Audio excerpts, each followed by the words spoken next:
kui sul on määriv töö, kui sul on töö kuskil, kus on vaja seista ja sul on vaja toetust, siis see on sulle. Toode just kastist välja võetud, tutikas näidis, näitame, missugune ta välja näeb. Ehk siis silinder, see on siis aluspõhisilinder siia külge, silindri kate peale ja paneme istme peale.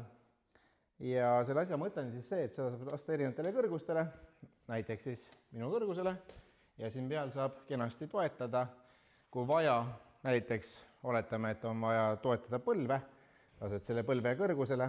Silinder muidugi tuleb kaasa selline, nagu on inimese pikkus, mitte siis standardselt ühes, ja saab rahulikult mingeid asju teha.